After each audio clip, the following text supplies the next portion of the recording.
Yo, what's happening, everybody? I appreciate you guys checking in. We're jumping on here. We're going to talk about it. The news dropped yesterday, and this is my first opportunity jumping on. Had some stuff going on yesterday to talk about it, and I got my guy Severe. We're going to chop this thing up, and we're going to kind of give our opinions on this. I don't know, Severe. I don't know if you jumped on it at all yesterday to kind of talk about it.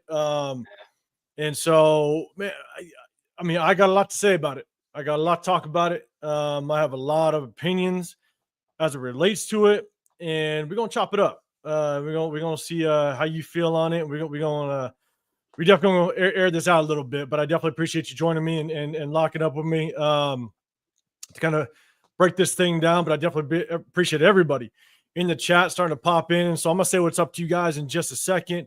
Let everybody kind of roll through. But Severe, man, how you feeling? We're going to talk about the Ben Johnson stuff. We're going to talk about that Chiefs game, maybe a little bit of Max Crosby. But before we jump into it, man, just how you feeling? Yeah, man. No, not surprised. And I should have. I was telling to some buddies of mine that I should have went with my initial thought. My initial thought was Ben Johnson not coming here. Why would he come here? I think I was on live with you and Chris where I laid out all the factors stating why he wouldn't come here, right? And then I started to believe. They sold me some hope, and I bought it hook, line, and sinker. But I should have known. I should have known. And to your point, right? That was not only did we kind of compare the other teams that have had head coaching vacancies and why would you want to come here, but that was before I think the Tom Telesco firing. I think that was when AP got fired. We jumped on. That might have been before the Tom Telesco firing. And then we kind of hit up the chat and we're like, hey, kind of. And then after that, we talked about just the confidence level in Tom Brady, right? Kind of give it that 1 to 10. What's your confidence level as it relates to Tom Brady and just the Brady effect? We saw some 8s, some 9s, some 10s, and I forget what you might have given. They give it a 7. They give it a 7. 7. I gave him a 6.5 because you got to give him some credit, right? He got Ben Johnson in the building. They cleared the path. They paved the way for him. But the job ain't done. You could bring a fancy car to the club, and attract some girls here and there. But if you ain't got a crib to take them back to show something, you're going to lose them real quick. That fancy car can only get you so long, so far. And so that's kind of the feeling I'm getting at this point, and so, but I do think, they tried their best. He was the first interview. He jumped in. It was the first virtual interview. Tom Brady kind of got his stab at him first, which was good. I heard it was about a 3-hour-long interview. Yeah. You know what I'm saying? And so, look, the Tom Brady effect could have taken place. You got to put your stamp on it. And we lost him to the Bears, to the goddamn Bears of all organizations. And so we'll definitely dive into it, man. We'll talk about it. But, man, salute to the chat. Everybody popping in. Dominic 5 in the building. The 805 Raider, I see you, man. I see you. Raider Way in the building as well. Mark, I appreciate you popping in. Elmatic, how come they don't want us, man? We're going to talk about it. We're going to talk about it. It's sad. It's sad. Sacktown. I think that's a play off the Fresh Prince episode. Yeah. Yes, it is. Yes, it is. It sure is. It's funny. Me and my buddy, we watched that, and I'm telling you, we could recite damn near every word from that one. That was a good one. Jeff, man, any Raider boosters, appreciate you coming through. Steve, always good seeing you. I appreciate you in the building. Sun Guy says, well, always good. Appreciate you pulling up. Troy Gill in the building as well. Ja Raider, news Todd Monken accepted an interview for the Raiders. That was one thing we're going to talk about because I knew that we requested. I didn't know if he accepted it yet. So appreciate you throwing that up there. Rafa pulling up. Appreciate you as well. Let's see G Money in the building. Let's make it happen. I appreciate you pulling up. Jeffrey, what's happening? Rundown, what's good, man? Everybody, make sure you guys support Rundown. Sure. Go hit him up. Jose in the building as well. Ghetto Boys Raider. What's happening, man? Appreciate you pulling up. Mike Rain. Always good seeing everybody in the building, everybody in the chat. Appreciate you guys. Remember, as you guys kind of go through, if you guys got a question or a comment, make sure you guys hit that hashtag Raiders first and then put it up there so it catches my eyes. We kind of go through this. But again, we're going to talk about that Chiefs game. We're going to touch on that. We're going to talk about Ben Johnson. I think we might talk a little bit about Max Crosby with everything that was dropping over the weekend. But again, appreciate everybody. Make sure you guys hit up my guy, The Severe Raider. Make sure you guys go hit him up. Make sure you guys show support. I'm Real Talk Raider Nation, 805 Raider. Even though we got The Raider, 805 Raider in the building, I'm also 805 Raider. So I appreciate everybody pulling up. But first and foremost, let's talk a little bit about that Chiefs game, man. I don't know. Were you able to watch that Chiefs game? Yeah, man, I watched it. Yeah, I was just disgusted. It was just disgusting. When you have, like the usually the guys on the broadcast, they are like the biggest Patrick Mahomes glazers there are. Like anything he does is just, even they had to say what they saw. It was just travesty, man. It was a travesty. They were thoroughly outplayed in my opinion. And I think it's like, they put up the stats. This is the first time a team has beat the other team by over 100 total yards. Then they won the time of possession battle, then turned the ball over, and somehow still lost. Like I think Still it happened lost. like 50 times, and this is the only team that's lost. It's like, come on, man, come on. It's getting out of hand, man. It's getting out of hand. I think that's where it is tough, man, because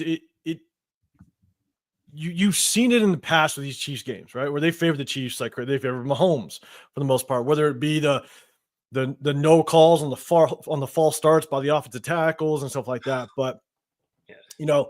I was actually watching it. I linked up with Leo. Leo was out in the Vegas area, and so I met up with him. I won the sports books, and we just sat and we watched it. And that roughing the passer penalty where they called helmet to helmet, which was just a trash call. Terrible call. And then you had Mahomes trying to flop, obviously on the sideline, but then the personal foul on the two defenders going to hit Mahomes when he's already a runner. He's an established runner. He passes line of scrimmage and then he drops. Exactly. When you drop, I mean, you're a runner now. Exactly. And even the commentators, it was Buck and it was Aikman? Troy Aikman. Both of them, they're like, that's they basically had to call it out. They're saying it was trash. But what was even worse, and if Leo, I don't know, Leo might jump on. I don't know if he's on here just yet. He usually says what's up. But what pissed me off was, I believe it was a 4th and 1 or third and short, and they gave the Texans a bad spot. Yeah. It should have been either a first down or basically a 4th and inches. Exactly. Or 3rd and inches, and they shorted him like a full yard. Yeah. And I'm sitting there going, I was looking at the Texans sideline saying, like, you better challenge that spot. Yeah.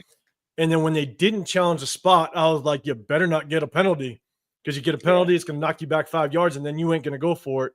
Yeah. And sure as shit, they get a penalty. They get a penalty, yeah. There's like a false start or illegal motion or something like that.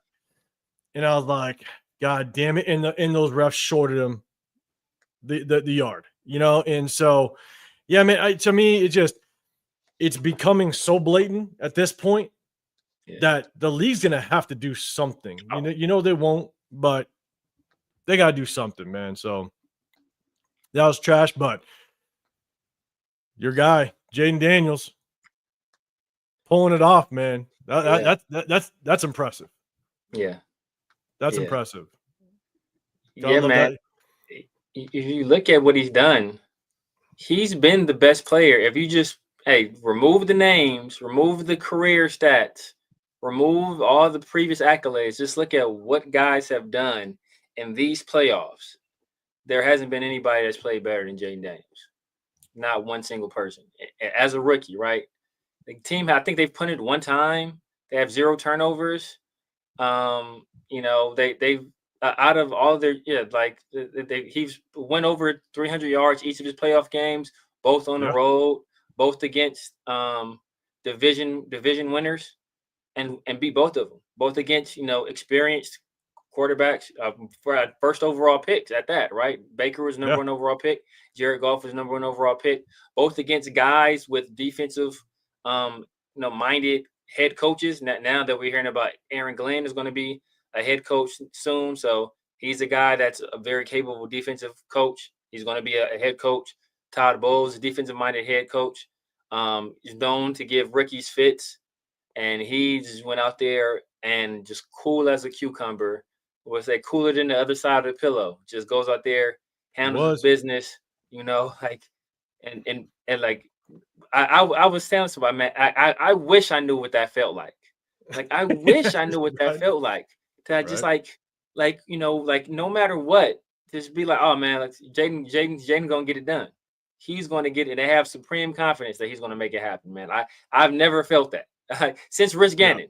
Yeah. Since we had Gannon, this is the last time I felt it, and that was a long time ago. I'm with you, man. And Jose, going back to the Chiefs, I'm really tired of the Chiefs and the bullshit and favoritism. Yeah, I'm with you. I think we all are. Sun guys, she's saying the calls were ferocious. Yes, they were. Man. Hey, Alec, yeah, man, I appreciate you pulling up. He goes, Aiken, feel free to call spade. Yeah, after his new deal, right? When you get paid, you can kind of talk a little bit. Jen Kim in the building, appreciate you pulling up. That Raider fan says, no secret, the NFL wants history in the making. Three-peat by the Chiefs. Yeah. Right? It's gonna make for ratings for that Super Bowl. You know what I'm saying? Kamal, I love you saying Ben Johnson used the Raiders just to get a big coin. Stop trying to clown us. We're gonna talk about Ben Johnson here in just a second, but I appreciate you pulling up. Yeah. Kevin as well, man. I appreciate you coming through.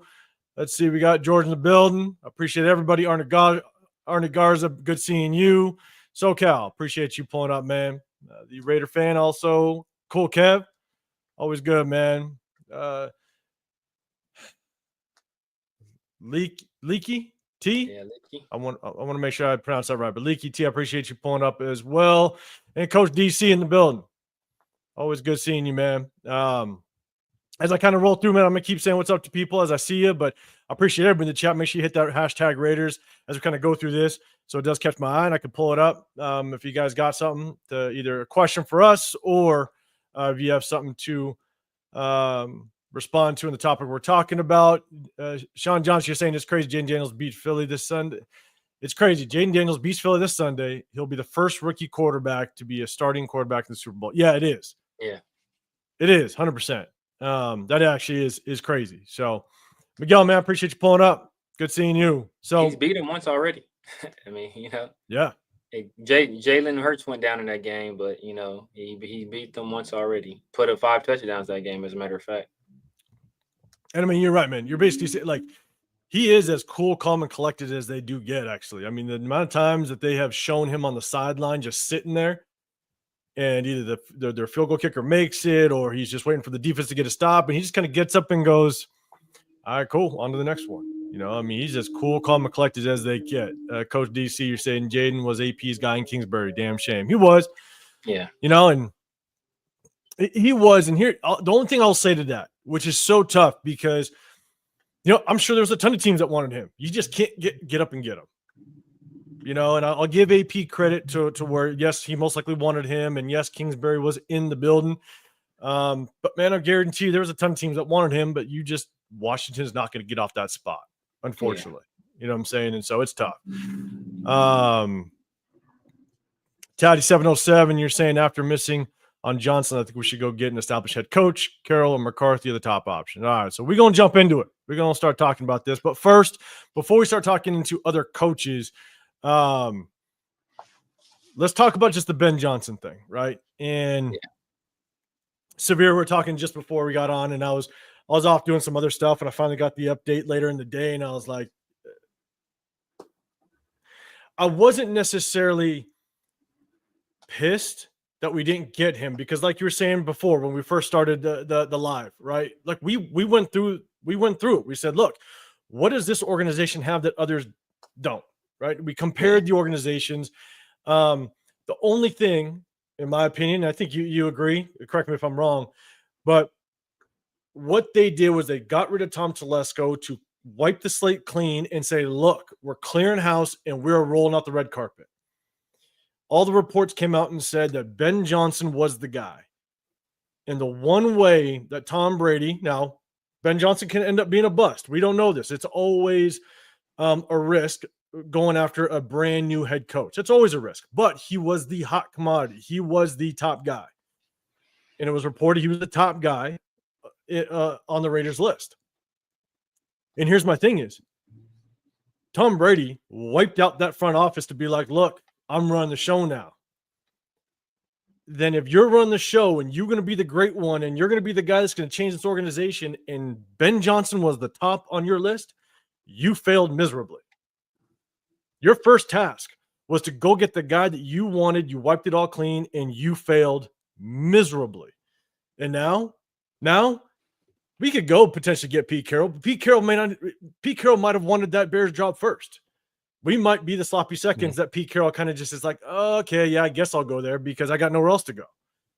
I this is the part that actually pisses me off, the way that the Raiders, they hype things up. They try to make moves that in some cases try to make sense.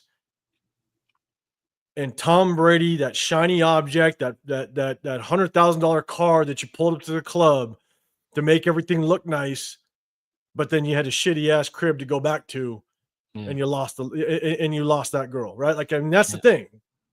Tom Brady's that shiny object, but there's no substance sitting behind it, unfortunately. And he went to the goddamn Bears, man. What's your initial thoughts? Yeah, man. Like I said, not too surprised. We had laid it all out as to why he wouldn't come, and we allowed ourselves to get wrapped up in all the rapture from the media and all the Raiders insiders. Oh, hey, it's the Raiders, or hey, here's the top choice. It's almost basically a done deal, and he's the Raiders are now in the lead. And it was funny because I saw it when Adam Schefter said what he said, right? And then there was some animus behind what he said because he doesn't like the Raiders. But he laid it out. But what really raised my eyebrows was when Josina Anderson said what she said, and she was essentially saying the same thing, like don't let all this talk fool you. Like, she was the one that was pretty adamant that like the quarterback was going to be the reason, why he went. So and Josina Anderson is thorough, and she's not a person that plays favorites. She doesn't play politics like that. She usually calls balls and strikes. So when I saw that, I was like, man, I was like, man, maybe she's getting some bad info. But basically, what this comes down to is that Tom Brady has respect around the league. If Tom Brady calls, you answer. And even though, Ben Johnson, in the beginning, we weren't even going to get an interview. So the fact that, Tom Brady got us an interview, that was in and of itself, more than what we were going to get. And I'm sure that Ben Johnson used that opportunity to talk to Tom Brady to pick his brain. He's going into a situation in Chicago where they have a young quarterback. He has the opportunity to talk to the greatest quarterback of all time, one of the greatest winners of all time. Let me pick his brain. Let me grab a few nuggets from him to take to my next job. And I think that's essentially what it was. I don't think he ever really intended to come here. I think, we were able to get our foot in the door. We were able to get on the phone because of Tom Brady. You see, we didn't even get an opportunity to get an in-person interview. We didn't even get an opportunity to begin it. So if it was really, so people were like, oh, you know what? Yeah. So if it was really a situation where he was torn, oh, I don't know where I want to go, he would have taken in-person interviews. But he already had his mind made up where he was going, basically. And, it was to the Bears. It was to the Bears. And that's the interesting part is none of the teams, right? He had, I think, a virtual interview with us, with the Bears. And I think he had a virtual interview with the Jags. I don't even know if he actually completed that. I think it was, but either way, right? He took that Bears job without an actual in-person interview. Yeah. He had the virtual, and then bang, he made his decision. Yeah. And here's the other thing that is interesting, right? I think they tried to, Tom Brady and Mark Davis, they tried to set this thing up to where they made it as attractive as possible. They basically cleared house. They said, this is what we need to do in order to get him over here. Yeah.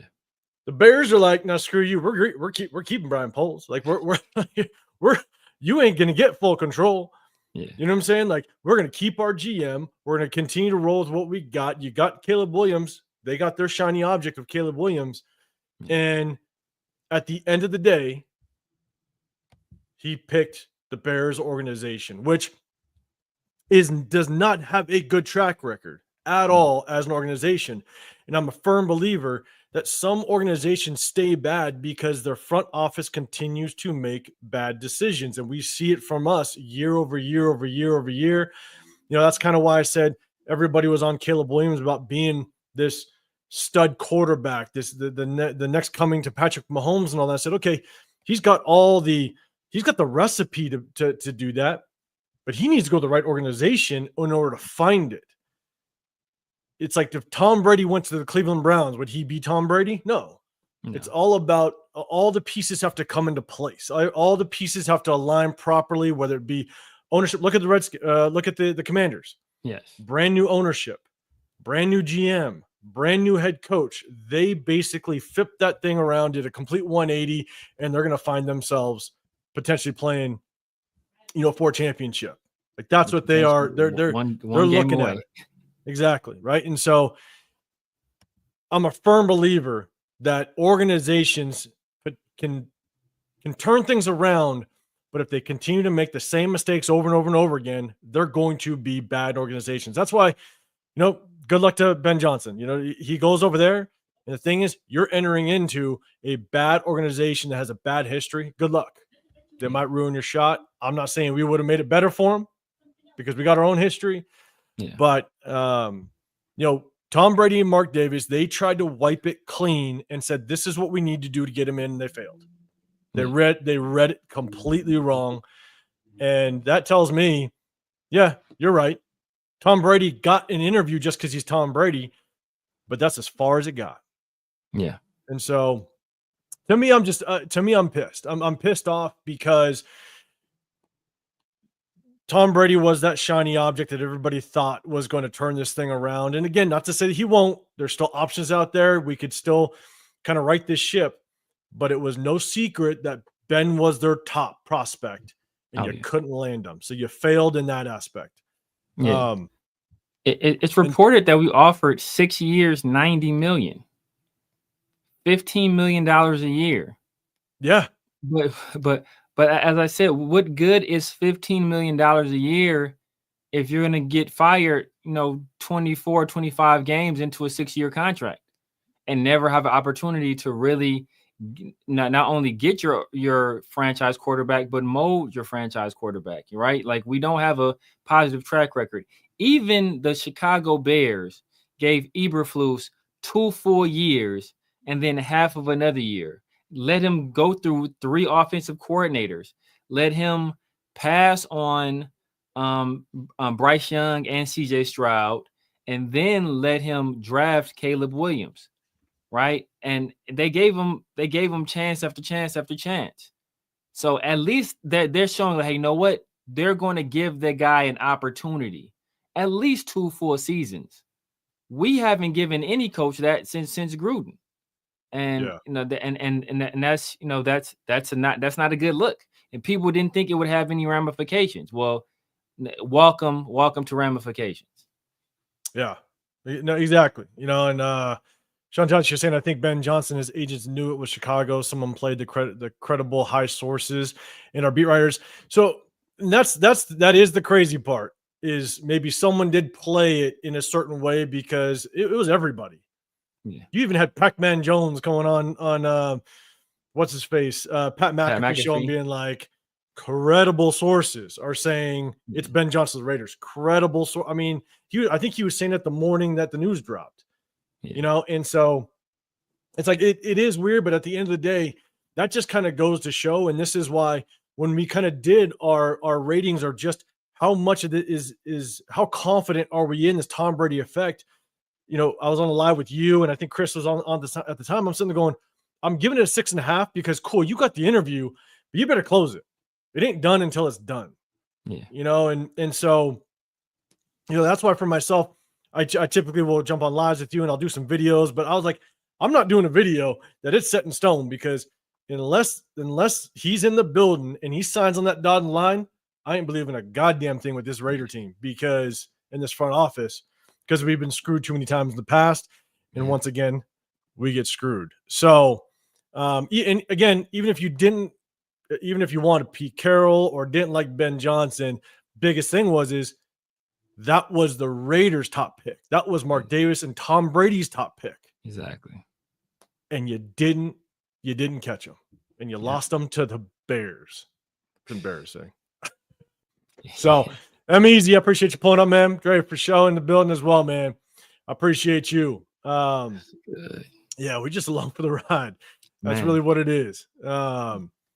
So, but with that being said, and yes, all the reporters and all that stuff, I saw someone mentioning Honcho, man. I understand a lot of people aren't a big fan of Honcho as it stands right now. Unfortunately, he's one of the nicest guys you probably will ever meet. But it's tough. Him and Vinny have been getting the business these past few days, man. I feel bad. I look. Here's the thing: is I look at Honcho, Vinny, no, even Mitchell Renz at Chat Sports, right? I look at them as like, look, they're going to give you news. Yeah. That's it. Exactly. That's all I kind of look at them for, is they're going to give you the news. They might give you their opinions and stuff, but I don't. Their opinions are it's just opinions. But I look at them for the news, because that they'll report it. And I look at Mitchell Renz as ESPN. I mean, he's just going to kind of throw out the news as he gets it, and you do you. When you work for a company like that, that's what you got to do. That's your job. If we had that first pick, you don't know how that could have moved the needle. M85, I appreciate you pulling up. You really don't know how that could have moved the needle. And I hope, if you guys wanted Ben Johnson, I hope you're still and you want us to win out, and you're against tanking. Well, guess what? I hope you're enjoying that Jags and Saints win right now. I hope it's giving those warm and fuzzies inside that we beat the Jags and Saints last year. Serious. I mean, because it's not just about being the number one and potentially getting the number one pick. It's also about being able to trade back and stockpile a shit ton of picks. Exactly. A shit ton of capital. You could acquire 2 more first-round draft picks in the future. So yeah. And it's a situation where, if you clearly had no intention of keeping Antonio Pierce, which you clearly didn't, should have just fired him at that point. Should have just fired him in season. Get rid of him. Hey, you know what? We're not gonna move forward with you. And there's essentially nothing he could have done toward the end of the season that would have changed anybody's mind, because you guys were already, I'm sure, eyeing Ben Johnson, eyeing Pete Carroll, eyeing some of these other people. So you should have just got him out of there. Let us lose those games and have the number one overpay. Just clean house at that point. If that's what you're already going to do, there's no point in hanging on to the end of the year. Yeah, I'm with you. Lecture Ray, I appreciate you pulling up. You're saying prime time is probably the best option. We're going to talk about coaches here. So I appreciate you bringing that up. I know a lot of people are throwing coaches up in there, but one thing I want to say is I appreciate everybody coming in the building, man. Nino in the building as well. Need an offensive-minded coach. That's the route I'd like to go. That's why I was okay with Ben Johnson. Just to get an offensive-minded coach in here. But we got a ton of people here.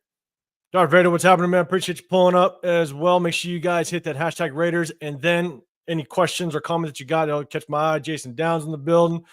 Silver Smoke Raider, I appreciate you pulling up. Hit Six Stepper, I saw you earlier in the comments, but I appreciate you. Sholo in the building as well. 805 Raider Dan. I said what's up to you. I think earlier I put up a comment, but I appreciate you pulling up as well. If I missed anybody, I apologize. I'm just trying to roll through these and just say what's up, because, man, I definitely appreciate you guys pulling up in the comments. And so let's do this. Let's talk about some coaches. Okay. So real quick, guys, in that comment section, type hashtag Raiders and let me know who do you want as the coach, right? We just had a comment about prime time. I'm hearing a lot about Pete Carroll is now the next guy, is basically 1A, 1B, and 1B was going to be Pete Carroll. Now, again, that's a lot of beat writers throwing it out there. So let's trust them as far as we can throw them. But Severe, man, I'm going to throw it to you first. A lot of talks about Pete Carroll, but who do you think might be the next head coach? But, man, who would you want as the next head coach? Yeah, I mean, at this point, I don't know who it's going to be. I've been hearing a lot of smoke about Pete Carroll, but we've been there before, so we were just there. I don't know. Who I would want is a guy who's not even being considered right now, and that is Mike LaFleur, who was Matt LaFleur's brother. He is currently the offensive coordinator for the Rams, working under Sean McVay. Two guys that also worked under Sean McVay as his offensive coordinator, Kevin O'Connell and Matt LaFleur. And those guys seem to be doing pretty well as head coaches. So that's who I would want, but I don't think he's being considered right now. I don't even think he's putting his name out there. Liam Cohen is another guy I'd look at. Joe Brady is another guy I'd look at as well, offensive coordinator for the Bills. Super young guy. I think he was offensive coordinator previously with the Panthers. I forgot the head coach's name. When Matt Rule, when he would think he was offensive coordinator under Matt Rule with the Panthers. Super young guy, but knows super creative offensively. He maybe it's a little too early for him, but he's a guy that I like as well. But of the realistic possibilities, it's either Monken or Cohen for me. Yeah, I'm gonna get a lot of people. You guys are throwing them in the chat, so I'm definitely gonna get to your guys' opinions as well. Here's my thing: is if Pete Carroll is the next top candidate on the Raiders radar,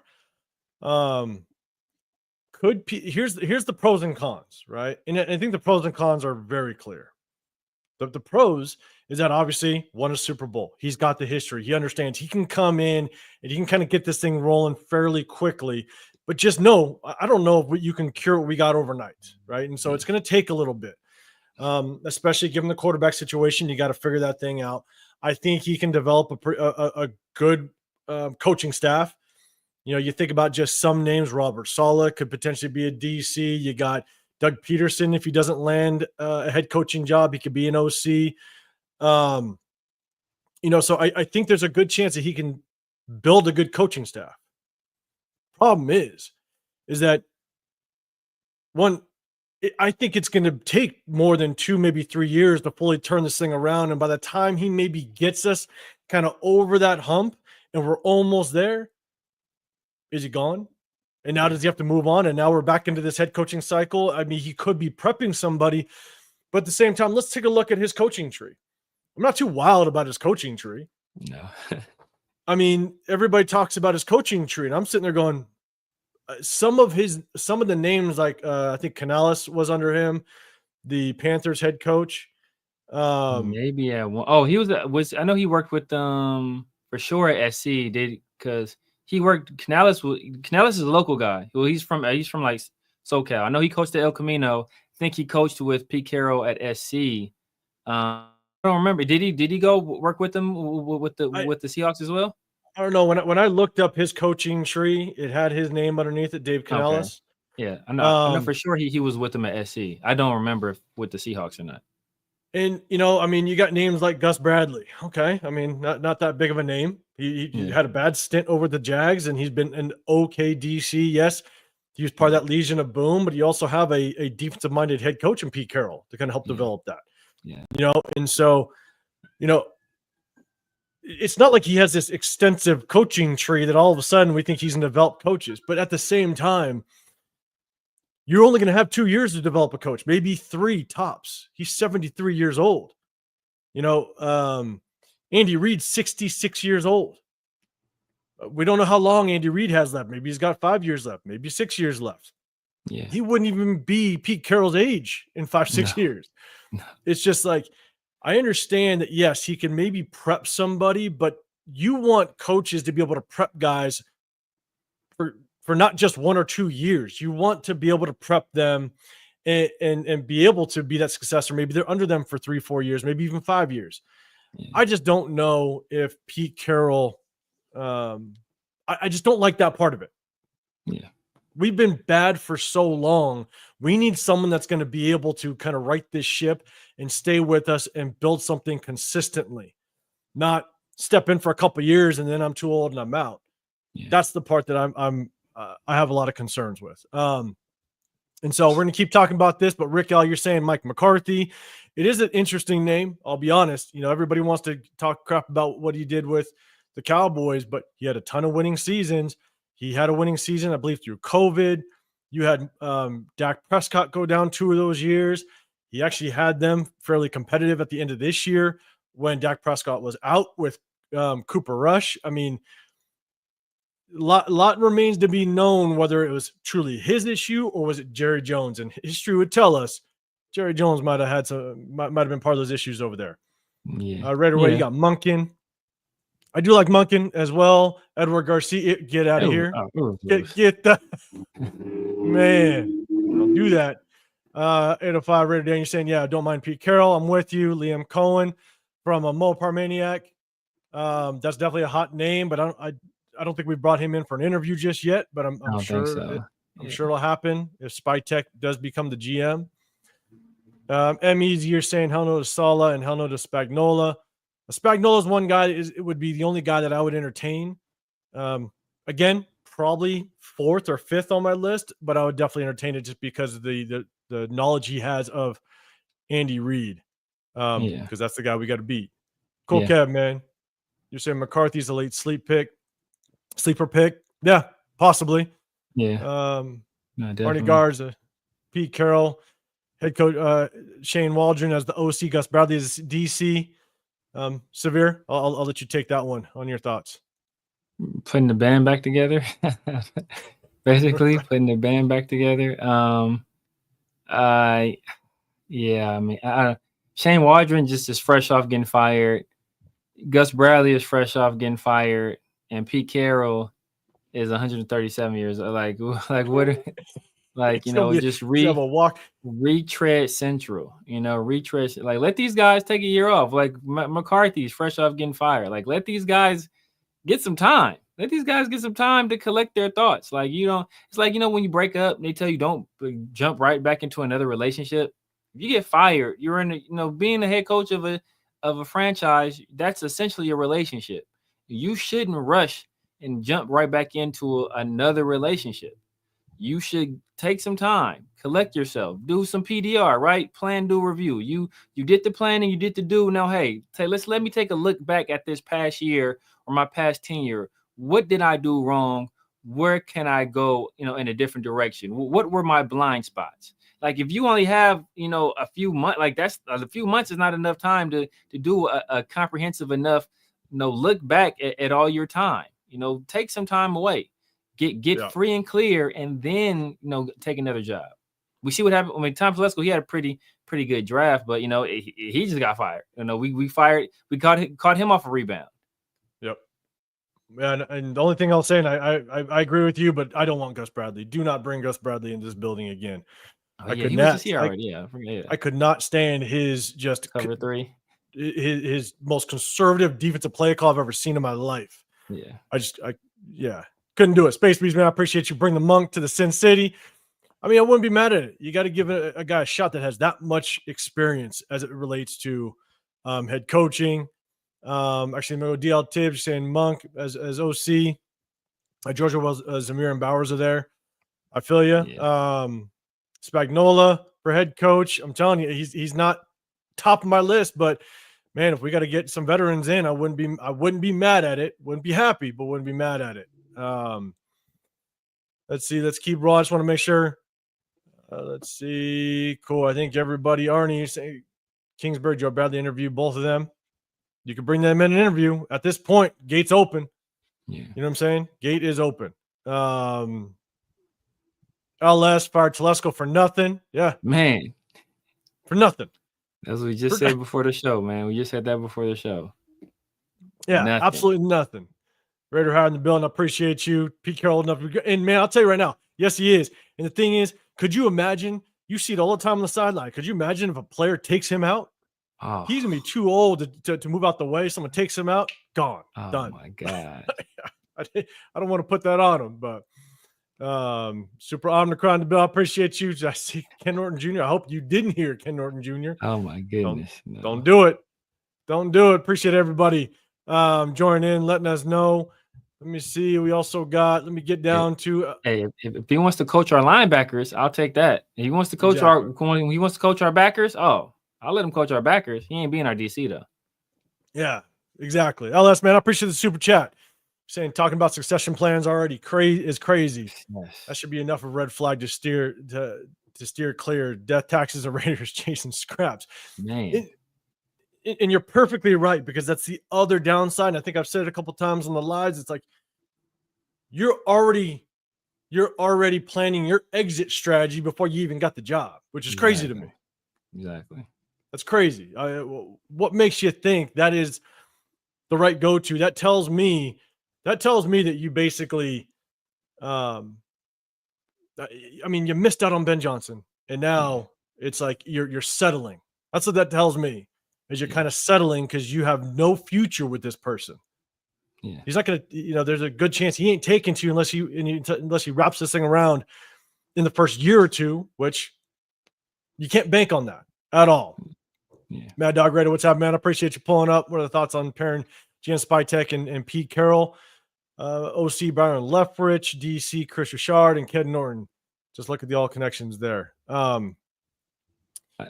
I'll be good with all. I'm good with all of that except Pete Carroll, head coach. I mean, I like Spytek. I think there's a Tom Brady connection there. I think they've done a good job, building up the Buccaneers.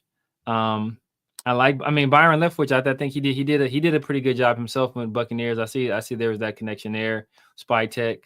I think he was the OC when Tom Brady was there as well, if I recall correctly. So I can see that connection there. And then Chris Richard, he did a heck of a job. At one point, I know people were saying he was going to be like the next guy to get a look as a head coach when he was with the Cowboys. And then I don't know what happened. I think, after they swept out that previous coaching staff, then, his name kind of has fallen off the face of the earth. But he was a guy at one point, like he was like one of the young up and coming commodities. He was. And Jamal Willis, appreciate you. Brian Flores, that's another name kind of throw out there. I wouldn't mind that. It wouldn't mind, especially what he did over with Miami and kind of the way Miami kind of screwed him. I'm with you. Trevor Show McDaniels is the OC. Yeah, he is. Yeah, good luck to them. We'll see how that works out without Tom Brady, because I think Tom Brady kind of rolled that shit for him. But we'll see. James Little, appreciate you saying Ben Johnson signed on Chicago a long time ago, mostly due to the more talented quarterback situation. He only talked to the Raiders to drive the contract price up. There's a really good chance he was sold on Chicago. I agree. He took 2 virtual interviews and he didn't even go for an in-person interview with the Bears. He basically took it, and I think that's what he was rolling with. I do think the quarterback situation was very attractive, so I agree with you. But Severe, what's your thoughts on driving that contract price up? I think that when you're the number one guy out there, you can kind of set your price. So I don't think it was much of a negotiation at that point. When you're the number one guy, people are going to do whatever it takes to get you there. And it's not like he had to take a job. He could have said, all right, I'll go back to. He always had the threat. He didn't have to have the threat of going to another team. He always had the threat of, I can go back to the Lions. I'm perfectly all right going back. I just did it last year. Point. I just did it this past year. So if you don't want to give me what I want, you know what? Hey, thank you for appreciate taking the meeting. I'll go back to the Lions. We'll run this back, and then I'll try again next year. So he could always do that. So But I do think that he never really considered us seriously. I think it was just a situation where it was more of a favor type deal, really because of Tom Brady, and that we were never serious contenders. Yeah, and I'm with you because again, virtual interview, and bang, you took the job. Yeah. I think it was maybe just consideration because it was Tom Brady. You talk to him, you give a respect to Tom Brady, but like I said before, you roll the club in that shiny car, but you ain't got nothing to roll back to, and that crib is not up to par. Exactly. All it is just a shiny object at that point, and that's what it is. You know what I'm saying? So, and it's brutal. It's brutal. Raider, why, man, appreciate you. You said we should look at the Rams for a GM for years without a first-round draft pick. They manage to draft quality players. Yeah, it's a good point when you talk about organizations that understand how to evaluate talent, right? Because in order to find success, and you can look at the Rams, right? Hawaii, perfect example. You can look at the Chiefs. People flipped out when they let Tyreek Hill go, right? And they said, wait a second, what are you doing? Now you're done. They let what's his face walk to the Titans this past year. L'Jarius Sneed. Right? And that Chiefs defense really didn't miss them. No. Like they understand how to find talent, evaluate talent, and then I'll take a step further. You know how to coach up that talent. Yeah, develop. You coach it up to make sure that they understand your system and you get the best out of them and the potential that you saw when you drafted them or maybe brought them in as a free agent. So there's so many different levels to having success, and it's not about just getting that shiny object, that first round draft pick. It's all about coaching and development. And that's what the Rams are amazing at as it stands right now, is being able to develop talent and coach them up. And so, man, I'm with you. So let's do this. One more. Appreciate everybody pulling up as well. Make sure you guys hit that like button. It definitely helps us out. Hit that subscribe button as well. I got the Severe Raider. Make sure you check out my guy, and I'm Real Talk Raider Nation 805 Raider. I appreciate everybody pulling up, man. You guys, we got a good crowd in this one. Tyler A, you got Rich Bisaccia. I think his name is always going to pop up here and there, but yeah, maybe not. But I'll tell you, that boy, that guy was a bad man. He was a bad man for sure. He was, man. Forever respect that guy for what he did for us. Yeah. And so, John Michael, I appreciate you. Said, how about crazy trade for Tomlin? My initial just thoughts that, man, I don't think it would happen. I like Mike Tomlin. But Severe, what's your thoughts on it? Yeah, Mike Tomlin already said. I believe Mike Tomlin has a no trade clause in his contract. Oh, does he? I believe so. I believe he has a no trade clause. So he'd have to, or maybe that's Kevin O'Connor. I believe it was Mike Tomlin too. I think they both had I think he has a no trade clause, but so he'd have to want to go somewhere. And he's already basically said he doesn't. He's like, don't stop calling him. Like, he's not going anywhere. Leave him the hell alone. Like, it's not happening. So, if Tom Brady can roll that shiny car up to Tomlin's house and say, like, hey, what's happening? But short of that, short of that, I don't see it happening. Yeah, I'm with you.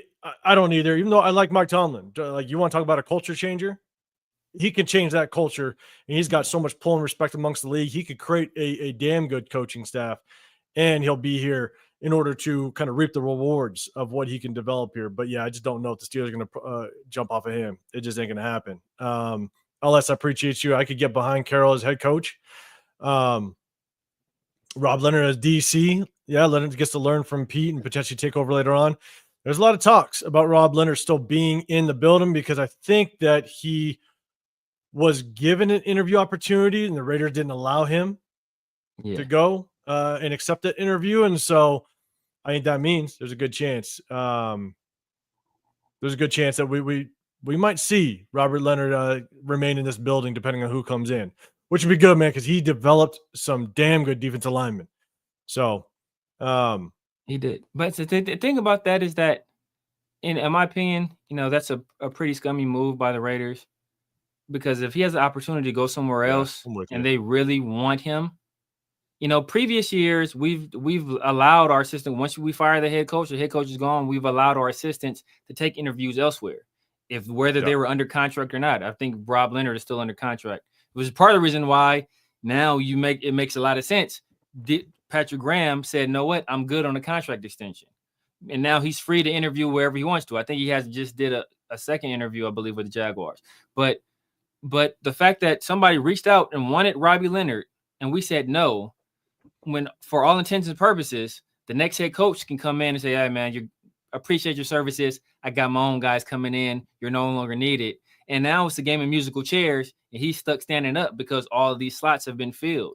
So maybe he has to take a job somewhere as, a consultant or something else outside of, what he could possibly be, which is a defensive line coach at the least, and, possibly a defensive coordinator for somewhere else. Yeah. I'm with you. You gotta let him, if you're not going to elevate him, and maybe that's the plan, you gotta let them spread their wings a little bit and find opportunities, especially when you gutted this building the way that you did. So I'm with you on that. Luis, man, without a quarterback for scraps, man. Ben Johnson thinks so too, apparently. I'm with you. Me in the building, appreciate you pulling up. Arnie Garza, I'm gonna come back to your question. You said, what makes our head coach opening attractive? We're gonna get back to that one. All right. And Drip Show, I'm gonna get back to yours as well. But I definitely want to get down here. Shane, appreciate you with the super chat. You're saying, how about bringing in Bruce Arians out of retirement? To do what? Head coach. I mean, look, here's the thing is we now might find ourselves in a situation. Now, one, I don't think he's come out of retirement, but you might need to start getting creative, because it goes back to Arnie Garza's question is what makes our head coaching position at this point now attractive, right? And it's definitely something that Severe, I want to definitely talk to you with about, because now we tried to make it attractive to Ben Johnson, and it obviously it wasn't. Obviously the quarterback and the offensive personnel was more attractive than the Raiders, but I just don't know if Bruce Arians, one, would come out of retirement, and I don't know if I'd take Bruce Arians. I liked him over with Tampa. Obviously, when he started with Arizona, I did like him. Yeah. He's been out for long enough to I just don't know if I'd want to bring him back in our situation to turn this thing around. That's just my opinion. What's yours? Yeah, first of all, Bruce Arians walked away from football for health reasons, right? He's in his 70s as well, at least 71, 72. So, like, what were you saving yourself a year or two, and then you're getting somebody less healthy? I mean, say what you want about Pete Carroll, he takes very good care of himself. He's very healthy. So that 71 or 72 on Bruce Arians, that could feel more like a 76, 77 if he has health concerns. So, and then Bruce Arians was a guy where for a long time, he was a guy people never thought was going to get that opportunity to be a head coach. He was going to be one of those offensive coordinators. He's going to be a Dick LeBeau on offense, a Tom Moore type guy, where he's going to forever be a good coordinator. He's going to be valued as that, and he's never really going to get a head coaching opportunity. The only reason he got his head coaching opportunity was coincidentally because of the health issues with Chuck Pagano, and then he won Coach of the Year that year, and then kind of the rest is history. But he walked away from the game. I don't think he has the energy, the inclination, or the desire to come back and be a head coach. Now, if he wants to come in and be a consultant for a young kid, for a Liam Cohen, right? If we go Liam Cohen, he wants to be, if he wants to play the forget my man's name from Cincinnati, the Marvin Lewis role for Liam Cohen, and just be a consultant and do that kind of. I'd love that. I'd love to have him sit in team meetings and when they're game planning and him act as a soundboard to kind of, hey, what do you think about this, Bruce? But as terms of being our full-time head coach, man, that's a 16, 17 hour a day job, and at 72 years old with health concerns, I don't think he has the energy to do it. Yeah, no, I'm with you. It's a good point, man. Shane, I appreciate the super chat. Always. And big shout out to two people. I see you, Jack. Can I see you, man? I appreciate you pulling up. Always good seeing you, and Christopher Raiders as well, man. Good seeing you, man. Always see you on the lives of Jeff too. Always good seeing you, man. So real quick before I get to Arnie Garza's, what do you guys think about Will Howard? My initial reaction to Will Howard, I like the talent that he has. I like, he is mobile, which is good, mobile enough. The only problem that I have with quarterbacks that have so much talent surrounding them is how do they transition to the NFL? It's almost like you need to go to a later round team or a team that picks later in the first rounds that has kind of established talent. You can kind of sit behind a starter for a couple of years and now you're the next guy, but there's already talent surrounding you. I feel like that's why you look at Alabama quarterbacks, all these young quarterbacks that come out really early, they tend to struggle because now you don't have that talent that you're used to sitting around them. And so I just don't know if he'd be a good situation for us to potentially build on. But again, I got to watch more of him. I'll be dead honest with you. I got to watch more. Severe, you got any thoughts on that? Yeah, I mean, I know a lot of people are prisoner of the moment with Will Howard. And there is some talent there, completely honest. He's well built, he's pretty athletic, solid arm strength. But honestly, when I look at Will Howard, I just see Will Levis in the Ohio State uniform. I see Will Levis in the Ohio State uniform. Not a lot of flexibility, not a lot of, he has a little bit more, I guess, flair, a little bit more charisma than Will Levis. But I just see, to me, that they're very, very similar guys. And I don't think he's a guy that's going to be a game changer at the next level. And that's what we need at quarterback for our team. We need a game changer. Yeah, and it's really tough because a lot has to do with everything that surrounds the quarterback, right? You got to come into a good situation. And I mean, I guess you could take Washington, for example, right? They completely did a 180 with that entire organization to mold around Caleb Williams or Jayden Daniels. It was the it was the head coach, the offensive coordinator, the GM, even new ownership. They had to mold everything around him perfectly for it to work out. And Cliff Kingsbury ended up being a good match. They could have brought in somebody else that was a bad match for Jayden Daniels, and it all could have went to shit, and they were not in that situation that they're in. You know what I'm saying? And so that's where I think it does make it fairly tough. But I appreciate it. Arnie Garza, real quick, you're saying what makes our head coach opening attractive? Honestly, I don't know at this point. Compared to the Jags, we are just outside of, we're at the 6th pick. We're just outside. If you want the top guy at that position in the draft, the top receiver, top quarterback, top offensive lineman, top edge rusher, you may just be out of reach at 6. If you're in 3 or 4, you might get it, but now you're just out of reach, man. I don't know what is more attractive about our situation than, say, the Jags or I'd say the Jags right now. Saints, they got a bad cap situation. You can always maneuver the cap a little bit. The Jets are probably the same as us when it comes to just front office. But Severe, what's your thoughts on that one? Yeah, at this point, man, the contract you're going to get, the fact that you're going to get that contract in a state that has no state income tax. Our facilities are top notch stadium. I think you have an owner that's willing to spend money. You have a ton of cap space, and I think you have the opportunity to choose who you want as your GM, or at least have very heavy input to who you want as GM. And I think the one thing that's good about this job, it's good and bad, because if we had a track record of allowing coaches to coach, to coach out their term, then that'd be a different thing. Because I think expectations should be low now. They should be low, right? Yeah. So if you come in and if you don't win immediately, I don't think anybody would penalize you for not winning immediately, because you just jumped into a division that could be, you can make an argument, is the best division in all of football.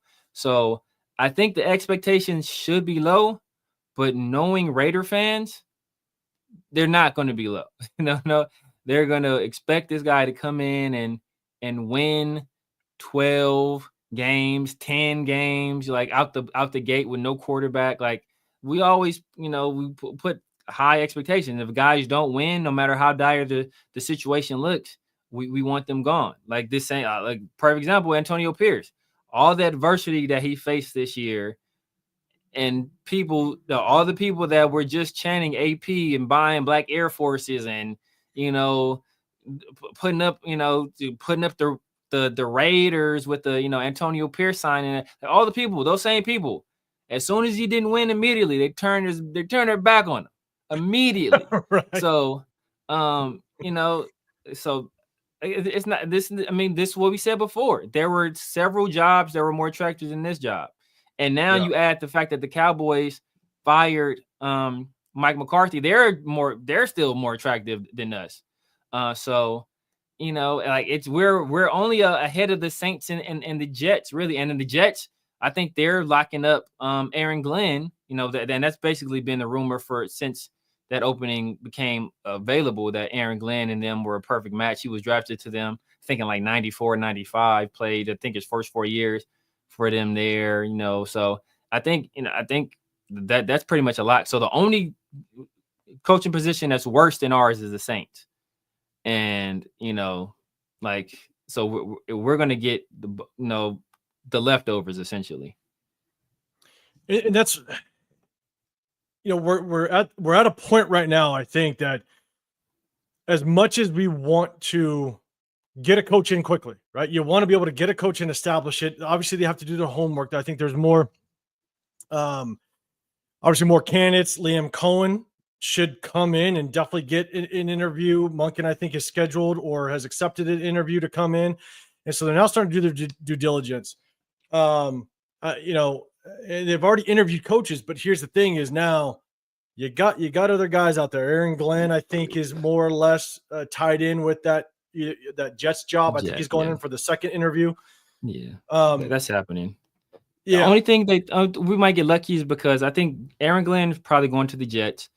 I think there's a strong possibility Kellen Moore might end up with the Cowboys. Most there's likely a strong possibility there. So I mean, we could have our pick of Liam Cohen if they want us. Essentially, none of these guys have to leave their situations. If Liam Cohen wants to come here, if Tom Monken wants to come here, if Joe Brady wants to come here, it may be very few opportunities left for them to go to. So if they really wanted a head coaching job immediately, we might be one of the few left, but none of these guys have to come.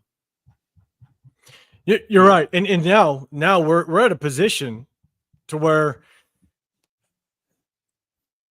we do have to really figure out, how do we separate ourselves from these other organizations? Tom Brady was that shiny object that didn't work out. Exactly. It didn't work out. And we're trying to figure out, okay, just how attractive is this now that Tom Brady is in that front office? And so we'll figure it out. Again, a lot of accusations, or a lot of people are going to report that now, names are being thrown out there. They're saying that Pete Carroll is potentially the top runner, at least at the top of the list for the Raiders. But we'll see how it works out. But I appreciate everybody in the chat. I appreciate everybody rolling through. Make sure you hit up my guy Severe. I'm 805 Raider, Real Talk, Raider Nation. Hit that like button where you're at. I definitely appreciate it. But one question that we want to talk about, or just topic, is kind of the Max Crosby topic, right? If you were to kind of take the Tom Brady effect, and if we got Ben Johnson, right, and it was, again, I take Hondo as just him reporting stuff that he hears, and okay, I like the reports, but apparently he said that there was a lot of people in that locker room that were very disappointed that Ben Johnson didn't come over. Yeah. And I wonder what the effect on this locker room is. Right, you got quite a few players in this locker room that are probably fed up with just kind of how things have gone over the last handful of years. Whether it's Rich Bisaccia, out, you move forward with McDaniels. That obviously didn't work out. The Rich Bisaccia then AP takes over, and everybody was kind of all about AP. And now you find yourself shooting your shot at Ben Johnson, and that doesn't work out.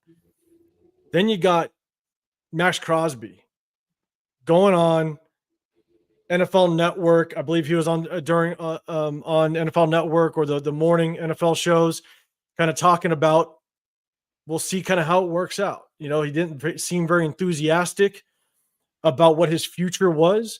And a lot of people are just speculating that he wants out. And so, or not that he wants out, that it's just not for sure that he's going to be here. And he's going to kind of see how it plays out. What are your thoughts on the comments that Max Crosby had and just kind of his demeanor? And the only thing I'll say is, if you watch Max Crosby's podcast, his demeanor is very nonchalant anyways. His demeanor is very kind of go with the flow. So I don't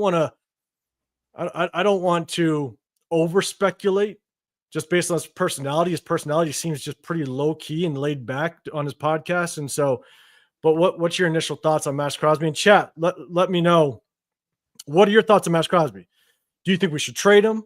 Do you think he's worth keeping around? You do got Abdul Carter that's sitting there, that could be sitting there at 6 if he drops a little bit. Let me know, and I'll definitely bring it up. But Severe, what's your thoughts on Max Crosby as we kind of find our next head coach? I think Max Crosby doesn't have any guaranteed money left on his contract. So I think everything Max Crosby is doing right now is strategic. It's all about building leverage.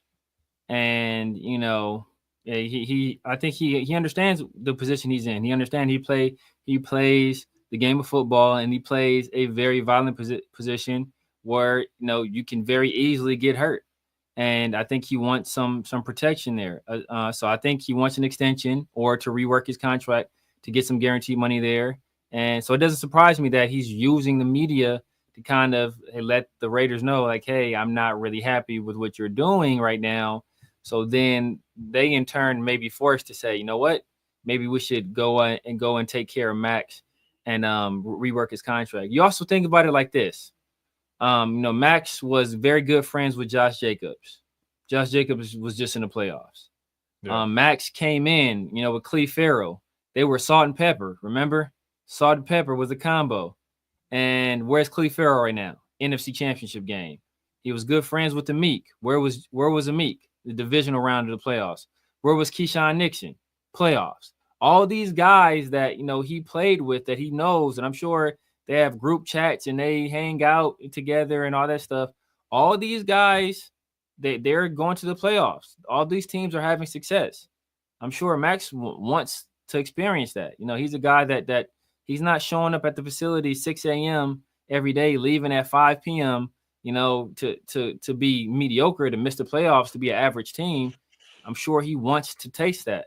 And the fact that we haven't done it yet, and it doesn't look like we will be in position to do so anytime soon, I'm sure that has to weigh on a guy like that who is as competitive as he is. So I'm sure it's just some frustration, but I'm sure a lot of it has to do with his contract as well. So, unless he asks for a trade, I'm not trading him, or unless it's a situation where we can secure a guaranteed franchise quarterback, then I'm not moving on from Max. Here's my thing about Max, and I'm seeing quite a few people. And E-Man, you're saying trade Max for picks if teams are willing to call and listen to offers. With a whole new regime, I think you're going to take calls. You're just going to you're going to feel it out. I think you have to, especially with the new regime. Kind of how we talked about with Tom Telesco back in the day. When Tom Telesco got the job, the two main ways that a GM can show their worth is through free agency and through the draft. And so the likelihood that they're either going to give up the farm for Jayden Daniels, Washington's not going to come off of that, but it's not likely, because you're going to try to keep the draft picks that you got. And so you get a new regime, you get a brand new GM, I think anything's on the table, to be dead honest with you. You got Anthony saying we need to win, or Crosby is going to be gone after this season. Possibly. Silver Smoke. Yeah. You keep Max unless someone else offers at least 2 first-round draft picks minimum. I agree. I think you got to at least get 2 first rounds. So I'm with you on that. Yes. Max is here until he gets more guaranteed money. Contract talks will be rolling. That's for damn sure. If he wants to be here, keep him. So I think we got look, there's no question that I think we want Max to stay here. No question. The one thing I will start this out with is when you talk about Max Crosby or really any good player, once you start to realize and think of it in a way that this is a business, you have to start out by looking at it as a business. That's where it is. And it's more business on the organization side than it is the player side most of the time. Yeah. Like you'll get a little more loyalty out of players than you will the actual organization. But 95% of the time, that organization is looking at you as a business. Exactly. And so, that's why in the draft last year, if you were going to move on from Devontae Adams, the best time to do it was last year during the draft to either get some decent draft capital or what have you, because that's the best value that you can have or you can get potentially for him. And so when you start to look at it as these organizations, it's purely a business. That's where I think the new GM is going to field phone calls. If Max wants to be here, then it's going to probably take him. He's going to have to, without question, work with the new GM and probably have somewhat of a team-friendly contract. He's not going to get paid top dollar money as the best defender in the league. I don't think it's going to happen because even though we have the top or I think we're going to go in next year the second most salary cap. Yeah. We have a crap ton of free agents that we need to continue to sign. I think we have a total of 27 free agents on our roster. I think the numbers are on 27. We got a lot of money that we need to allocate. Yeah. It's a lot. You know what I'm saying? And we still have holes to fill. We still have so many free agents like a Robert Spillane, Trayvon Merrick, these guys. If you want to bring them back, you're going to have to pay them. They're going to have a decent price tag in the offseason. And so here's my thing. If Max isn't happy, if he doesn't want to be here, then don't be here. Yeah. It's really that simple for me. Right? That's it. So the new GM has to understand that situation, read it correctly, and make the moves that are in the best interest of the Raiders. Point blank, period. If you want to be here, I want you to be here. But if you want to go elsewhere and win, if you don't trust in what this organization is doing, I wouldn't fault you for it because this organization has not been making the right moves. No, facts. But at the end of the day, if you don't want to be here, then talk to that GM, make that move, and move on, and we can get the best compensation that we can from it. You know what I'm saying? And so I hate to see him leave. Yeah. But at the end of the day, man, it's a business, unfortunately. So facts. I mean, and it reminds me, story. They was talking to Aaron Glenn. I forgot who was talking to him, but he was talking about how when he played for the I think it was with the Cowboys, how he kept hearing rumors that, hey, you know what, Bill Parcells is going to trade you. And you're on the trading block. Bill Parcells is going to trade you. He's ready to ship you out of here. And he's like, he got pissed off. He's like, man, he's like, he went up to Bill Parcells' office, swung the door open, closed behind him. I was like, yo, man, I've been hearing rumors saying you're going to trade me, man. If you're going to trade me, let me know to my face you're going to trade me. Like, say it to my face. Yeah. And Bill Parcells was like, look here, kid. Like, there's a price on everybody. If somebody's willing to meet that price, I'm going to move you. He's like, there's a price on my wife. He's like, if somebody met the price, she'd be gone. He's like, so you think I won't do that to you? He's like, there's a price on everybody's head. And if somebody's willing to meet that price, then, I'm willing to let anybody go. And, he said, once he heard that, that's when he really started to understand more and more that the NFL is a business. These guys, for better or worse, they're commodities, right? They're commodities, and each commodity has a value. Now, there's certain situations where, you can run yourself into some trouble where if you attach too much sentiment to a player, then you can start to lose a little bit there. So as long as you understand the value these guys bring, not only, on the field, but culturally, and you're prepared to deal with the loss of those guys, then, like I said, everybody has a price. Yeah. Exactly. Now, Mark Carbone, you're saying Max can't trade Max while he's injured. You can. Technically, you can. Yeah, you might lose a little bit of just trade capital or leverage. I guess I would say leverage is probably the better way to put it. You're definitely going to lose some leverage because of his injury. That's why you'll probably end up waiting. To be honest, you kind of wait. You let him kind of get through that. But he's still under contract, and so it's going to be a negotiation.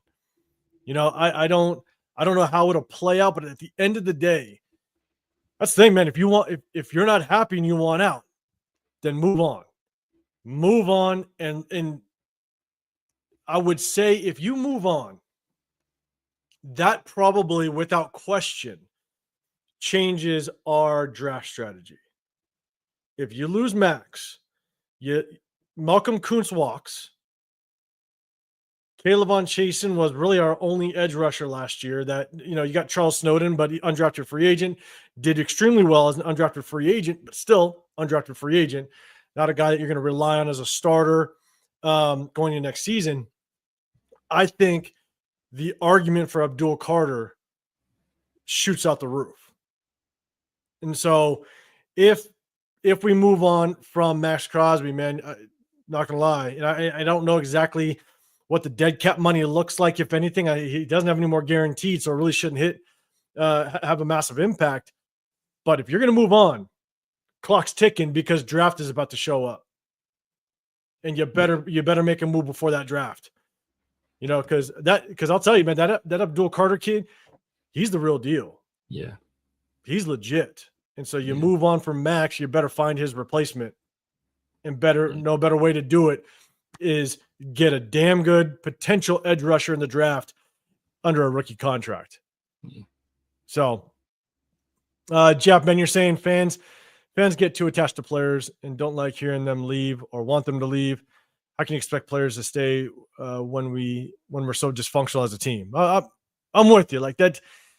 I think we were saying it the last live. Sabir, I think you might have to jump off. It was tough because after Max, I never bought another active Raider player jersey again.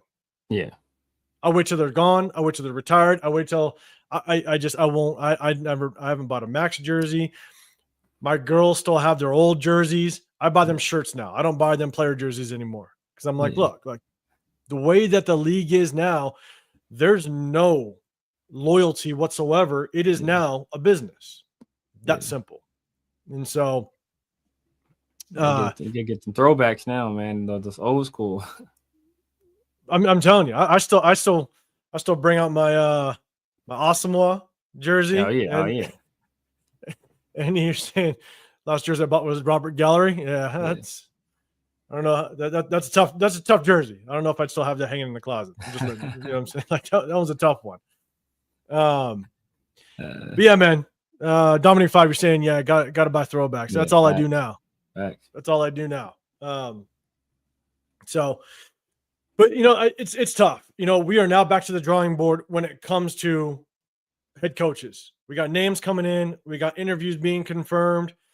But now there's a good chance you're going to start seeing names coming off the board when it comes to head coaches. You don't know what Pete Carroll really wants to do. I don't know who else Pete Carroll has interviewed with. Obviously, it was the Bears, but I think that was an in-person interview. He came in with us. Has he interviewed with anybody else? Do you know? Not that I know of. And that says a lot in and of itself. Yeah, exactly. Right. I mean, the Jags could be a decent spot for him because you already have an established quarterback. Yeah. So if he wants to try to turn something around fairly quickly, I would think that he would potentially go to organization that does have some key pieces already in place, knowing that he might only be there for 2-3 years. Yeah. And so that is tough because it doesn't make our situation very attractive unless he thinks highly of Aiden O'Connell. But that's where it's tough. Is he going to tie his name to a potentially rookie quarterback to develop? And you may not even reap the rewards of that development if you can develop somebody. And so could he go to the Jags where he's got Trevor Lawrence? Possibly. I don't see him with the Cowboys. I don't see that at all. No. Could he go with the Saints? He's already got a quarterback at a Derek Carr. Whether you like Carr or not, Raider fans, calm down. All right, we'll calm down. But whether you like him or not, you got an established quarterback. I'd be curious as to where else he would want to go. Chat, let me know real quick. Hit that hashtag Raiders and let me know, where do you think Pete Carroll would land if it wasn't with us? Actually, I mean, I don't think it would happen because they wouldn't get along. But if I'm Pete Carroll, I would look at the Cowboys as a situation where you already have CeeDee Lamb. You already got Dak. You know, wherever you feel about Dak, I think he was second. Not in 2024, he was second in MVP voting. You got Rico Dowdle. You got a pretty good offensive line. You got some pieces on defense. Like that might be a situation where that's closer to being successful than any other situation out there. Yeah, but you got to deal with Jerry Jones though. So you know, and his son. Cool, Kev. Nurse, show hospice. Man, you guys, you guys are brutal. I'm just saying. But I mean, shit. You know, like that's what it is. In M85, I'm with you. I mean, does Pete Carroll and Jerry clash? Most likely. You know what I'm saying? SoCal, yeah. That is obviously a risk. But if you just look at the way that team is set up, he can go in, make some kind of not minor changes, but it doesn't need to be a complete rebuild. And you got to flip this thing upside down. And he could find himself some success pretty quickly. Yeah. And so realistically, I don't know. I don't know where he would land if it wasn't with us. No, because I really don't know how attractive our spot is, except for 6th round draft pick, or a 6th overall pick in the first round, and we have a lot of cap space. Yeah. Outside of that, not too much. So, but yeah, man, that's kind of where we sit, guys. We definitely want to jump on here, kind of give our opinions as to kind of what the news, what our thoughts was on the news that dropped about Ben Johnson going to the Bears, bypassing the Tom Brady effect, which he didn't fall for that shiny object. Again, I will also say, you never know if it's going to work out with Ben Johnson. He's a brand new head coach. Yeah. So you just never know how that will work out. That remains to be seen. Jeffrey Story said people help the culture. He can't. Exactly. He definitely can't help the culture. But unfortunately with us, we have more than just culture to fix, unfortunately. But we talked about that Chiefs game, man. We gave the opinion on the Chiefs game. We talked about Ben. We talked about coaches potentially coming in. We talked about why ours would now be attractive over others. And it's tough. We touched on Max a little bit. So I appreciate everybody pulling in with us, man. You guys definitely came in strong. I tried to keep up with you guys, man. I apologize if I skipped over some. Again, as I always say, try to hit that hashtag Raiders. It catches my eye. But man, you guys are you guys definitely came in strong tonight, man. I definitely appreciate you. Severe, man. Let these guys know where they could find you, what you were up to, and what you got going on in this offseason. What's up, man? You guys know what it is at the Severe Raider, YouTube, IG, X, Snapchat, TikTok, all that good stuff. You know, I'm rocking out every Tuesday with my guy 805, and usually with Chris from Protect the Shield. Then I got the 50-50 show. That's Tuesday evenings, and we're about to be doing some film stuff, man. Matter of fact, I got to get you the info. 805 for Caddy Cutups. I gotta shoot you the info on Patreon. But yeah, man, we're gonna be rocking out some film stuff, man. We're still doing some around the Shield. That's still dropping every Friday night for the time being. I'm looking to get some other stuff going for the off season, some quick lives, maybe 30, 45 minute lives. Chop it up with the folks and get out quickly. So just be on the lookout for that, man. If you haven't subbed yet, make sure you hit that subscribe button for me and for 805. Make sure you hit those notification bells so you guys are notified anytime we go live, because we're going to be dropping a whole bunch of content. It is draft season. It is head coach GM season. You guys want to make sure you guys are, fully in the know of everything going on with the Raider Nation. And guys, just so you know, we are going to do, as soon as we kind of get the coaches in line, we might end up doing some mock drafts. But we're definitely going to, like we do in the season, during the season, we'll come on and we'll break down the game film. We're going to break down some film of some of the college prospects, right? But a lot is going to be dependent on kind of who the coach is and who will potentially pick up. I mean, shoot, if Max Crosby does for some reason exit the building, that's going to bring in a lot of defensive ends, edge rushers kind of into the play. And so we're going to break down a bunch of college prospects. We're going to hit you guys anytime news drops. Again, like Severe said, on Tuesdays, we'll try to hit you guys on the weekends as well. But that's what you can look forward to. There's a lot of film breakdown because we love doing it. We definitely have some of you guys, Dre for show, all you guys, SoCal Sal, you guys come in here. And, man, you guys definitely join us. Raider Hawaii, I saw you as well in the building. And so you guys definitely come in. You guys give us your opinion. But we're definitely going to cut up some film, man, because tape don't lie. That's for damn sure. And we're definitely going to hit you guys with some prospects. And so, Steve, man, I appreciate you starting it and ending it perfectly. Hopefully we learn that unless we have a quarterback, we won't be a team taken seriously. No top candidate will risk going to Vegas. Man. Facts. I think that's a way to end it right there, man. Hell of a way to end it. You can't argue it. You know what I'm saying? That's the hard part is Ben Johnson. He didn't come here, and there's a good damn chance it's because of Caleb Williams and that offensive core over there, because you're not going to – I'm not going to lie. You're not going to trust that front office. That front office has made some very shady and questionable moves. Yeah. But I think he trusted that offensive personnel. Exactly. And that's what pulled him over there. So, man, Steve, I appreciate your super chat. I appreciate you in and right and Driven show. Severe for Raiders head coach. Severe, just put your name in. Hey, man. Put your name in.